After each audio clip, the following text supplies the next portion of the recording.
Now, the first film I saw on this list when it comes to all these 7 films that I just saw was a film called Escape from Alcatraz, a 1979 film directed by Don Siegel. Now, I ought to see more of Don Siegel movies. He has made 5 films with Eastwood, most famously Dirty Harry, and this one being his last. A prison escape thriller that resembles supremely like Robert Bresson's A Man Escapes.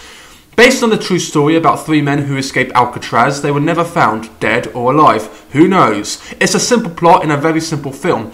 It's a film where dialogue is mostly stripped and sound design is king. There is minimal soundtrack here, and there are simple scenes that drag perfectly with tone because the direction is excellent. It's the sort of filmmaking technique I wish Chris Nolan would use more often. It's quasi-silent and relies on movement and action in the most quiet manner, all necessary to build tension, which works effectively well. Although Clint may be too much of a hunk in comparison to its real-life character. But Siegel's eye for detail is astonishing, where predictable things become unpredictable by the way every shot is composed, and particularly plot outcomes from the characters' decisions are clever. It made me chuckle as well as being on the edge of my seat. But like a lot of 70s movies, they seem to use efficiently use of sound perfectly before the whole blockbuster shenanigan beforehand. And the ending is also excellent since it leaves as much questions and answers put together. Now, if you want to see an excellent stealth film where action is silent, look no further than this. And that's the reason why I give this movie a 4 out of 5. Up next is a movie called Los Bastardos, a Mexican film that was made in 2008 and is directed by Amat Escalante. Let's talk about violence in movies. Violent visionary Amat Escalante, a Mexican auteur known for depicting the kitchen sink realism of cartel drug smuggling Mexico. Oddly enough, his 4th film, The Untamed, is a H.P. Lovecraft fantasy and also mixed with miserable kitchen sink. While his 3rd Hillary won critical acclaim, both films are oblique, orchestrating sex and violence in the most confrontational manner, and filmed in slow, still quasi-shot documentary-style filmmaking with no soundtrack except for its end credits. Los Bastardos, his 2nd, is none of the exception, but it is also might be the best film I have ever seen him made. A slow, shockingly brutal depiction of the lives of 2 Mexican thugs within 24 hours. On paper, it seems like myth, and its simplicity is apparent, but its solid and mannered pacing as well as a cold as a turkey tone makes this one a tense beast. It's Funny Games meets Sicario, where unlike the modern day excessive violence used in modern day television such as Netflix or HBO's Game of Thrones, it's hard to be shocked anymore, or when violence occurs it feels increasingly numbing. When it comes to delivering impactful actions of extremes in films such as the use of violence, it needs to be done with build-up and unpredictability. That's why all sex also goes toe-to-toe in the mix. That's why the violence in Tarantino's or Scorsese's works so well, because of its clever use of direction, method of storytelling and character development. Amat Escalante is a filmmaker with a clear, unique eye, and the violence comes at you out of nowhere, and it's vicious as well as being the equivalent of a jump scare in a horror flick. It's too morbid and unconventional for a more mainstream audience, and the 3 amigos such as Alejandro González Iñárritu, Guillermo del Toro and Alfonso Cuarón may be the most infamous Mexican directors working today, but Amat Escalante is a fearless auteur to be kept an eye on. A tough, yet rewarding experience. That is the reason why I give this movie a 4 out of 5. Up next is a movie called Buffet Froid, a 1979 film directed by Bertrand Blier, also known in English as Cold Buffet. Now, after 1900 Novecento by Bertolucci starring De Niro and Depardieu, De Niro went to make collaboration with Scorsese, while Depardieu would make a similar comparison with Bertrand Blier. Obviously not as iconic as the Scorsese pair, but made legendary acclaim in France. Bertrand Blier's most known movie is Buffet Froid, or Cold Buffet in the English language, a cynical, absurdist, nocturnal black comedy. It starts off in the most quiet and isolated train station and ends in the most beautiful places of all places. I have never seen a Bertrand Blier film before, and right off the bat the film is made with a singular eye. How to describe Buffet Froid? Well, just imagine a film that sort of improvises with itself and finds depth to anything surrounding a scene within its location. Here is an example. At one point, the Gerard Depardieu's character's wife is murdered and his killer shows up apologizing, and Depardieu tells him, "Oh well, come on in and have a drink." Then, the lieutenant police neighbor shows up and Depardieu introduces them both as one of his wife's killer and the other the enforcer. And instead of the obvious they chill for a drink, it's an extremely unpredictable, dreamy, crazy mistake. crazy pessimistic romp that goes all over the place. This sometimes comes as unbelievable and almost fantasy-like, yet it's very enjoyable. It's as if the film was made out from the sheer mind of a wild child whose sense of humour was won out of sheer nihilism. The cinematography of 70s France is also reminiscent of the early works of Robbie Muller. Shots go with the street lights glowing light blue in independent small budget to grand house palace fiasco in bigger budget surprise. And then there is a third act that comes out of nowhere. But then again, this whole film is bonkers and goes to places where characters would make a random comment. It's like a cartoon for adults. People are murdered for dumb reasons and it's a side characters suddenly become main characters, all while the film centers mostly on its lead, his wife's killer and its neighbor copper. Certain scenes go a tad too quickly and sometimes it is a touch too over the top, but it's one of a kind and it also features a beautiful model who would later star in You Would Only Live Twice. Charming and bonkers, and that's why I give Bouffifoire, directed by Bertrand Blier, a 3.5 out of 5. Up next is a movie called Smooth Talk, a 1985 film directed by Joyce Chopra. Before the daughter of Bruce Dern would collaborate with a certain David Lynch in a movie entitled Blue Velvet, Laura Dern would star in the lead film Smooth Talk, an 80s coming-of-age film in the golden age era of teenage dreams thanks to the brief yet impactful films of John Hughes. Like The Last American Virgin and Pretty in Pink, Smooth Talk tells the tale of Connie, a typical hot teen girl hanging out with her buddies, going to the mall and looking too hot beyond their view of sex. Connie and her buds go to the cinema, go to flirt at a bar restaurant and heads home too later than she showed, ergo massive contempt from her mum and a blind father who thinks her daughter is a sweet little princess. Even if this is set at a time before portable phones, this sort of thing still happens in today's day and age. Well, COVID aside. And in some places, most especially England and America, it's getting worse. Connie is searching for an illusional thrill while paces around the house doing nothing, listening to pop music in the heat of a somewhat tedious summer. At first, I thought this film was going to cross my mind and rate it as another Pretty in Pink copycat. And then, the second half of the film kicks in.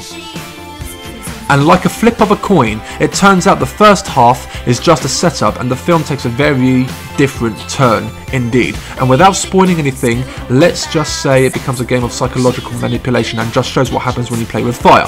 I love it when films do that. Like Eyes Wide Shut, Fight Club, After Hours, High Rise, Lost Highway and Psycho, it's a film that no one on one hand is one thing and then morphs into something else perfectly, and that is exactly what Smooth Talk is every now and then. This technique fails miserably, just like From Dusk Till Dawn as a personal point of view as an example, but in this case it makes sense. A surprise if you are patient enough without dismissing it as another 80s dated girly fantasy, and that's the reason why I give this movie a 4 out of 5. So up next on the list we have a film called Killing Zoe, a 1994 film directed by Roger Avary. Before the release of Pulp Fiction in October 1994, Tarantino was the new golden boy of the cinema, creating a whole world of his own. The story of Pulp Fiction came also from the mind of Roger Avary, a mate of Tarantino's, and would later make his own not so infamous films, one being the underrated and terrific Rules of Attraction, based on a novel by Bret Easton Ellis.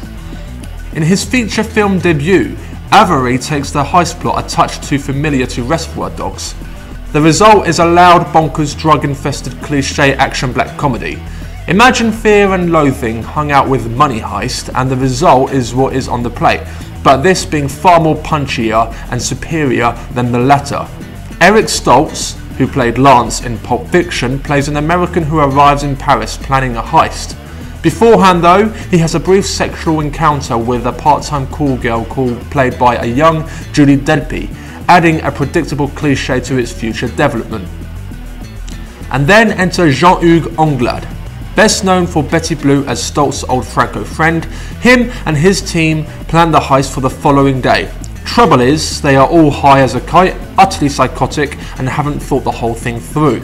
Right off the bat, if the film has one strong point, it would be the delirious performance from Jean-Hugues, an over-the-top madman shooting and murdering anything in his way, and takes a long stares at nothing as he is coked up on speed and heroin.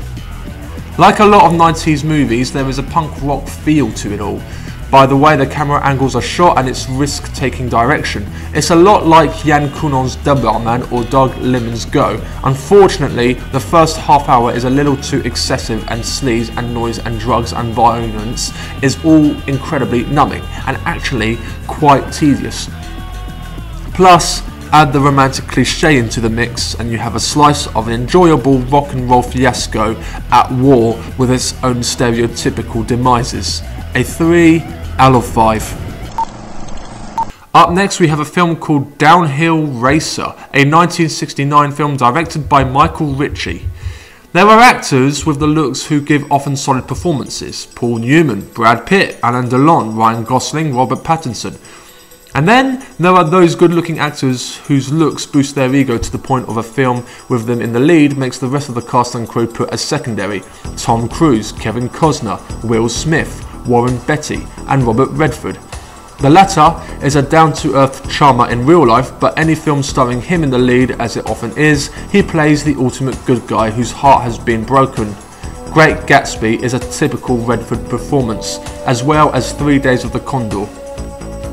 His greatest film till this day is a supporting role in Butch Cassidy and the Sundance Kid, thanks to a great director and a terrific Newman. Then after came Downhill Racer, a self-absorbed sports drama about a cocky arsehole joining the ski team during the Olympics. If you have ever seen a film called Indecent Proposal, Redford in that film plays a billionaire proposing a man's wife to screw her for $1 million. And then the film glamorizes his charming character simply due to the fact of Redford's good looks and the all-time American good guy who won the Oscars. Same case here. Redford plays a man who speaks little, trying too hard to be cool but does things simply because he can, because he is hot. Now along the way of the film, as he takes breaks from his matches, he meets the most beautiful Swedish woman of the 60s ever conceived on film, not kidding, played by Camilla Sparv. She enters a store at one point and just stares at her, and he says very little to seduce her. Now sure, it was a different time back then, but technically speaking, it is a little bit creepy. And Redford's character is just simply not flawed enough to be interesting, where Gosling in Drive or Delon in Le Samouraï succeeded, thanks due to the risky edge of his own character development.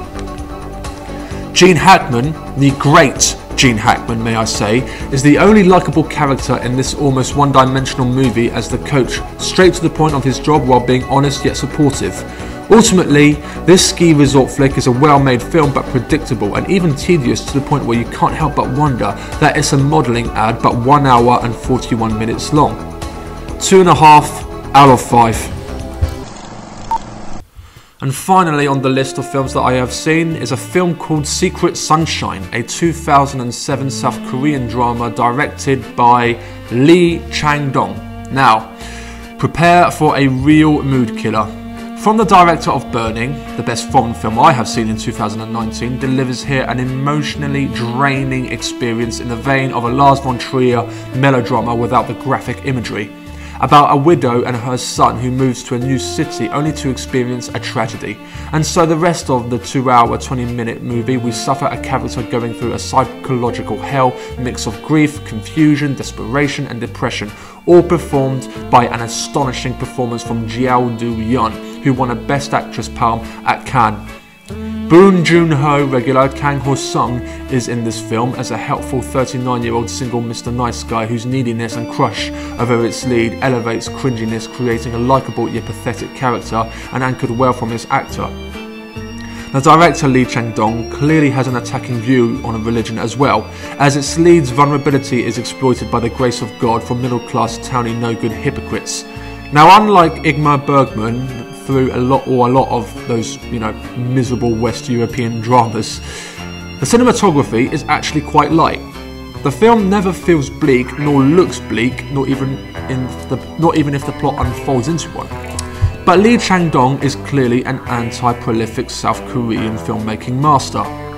He focuses on character and removes anything that ultimately seems irrelevant only when necessary, balancing perfect pacing while using his autoristic technique, something I wish Claire Denis would prone a little more to.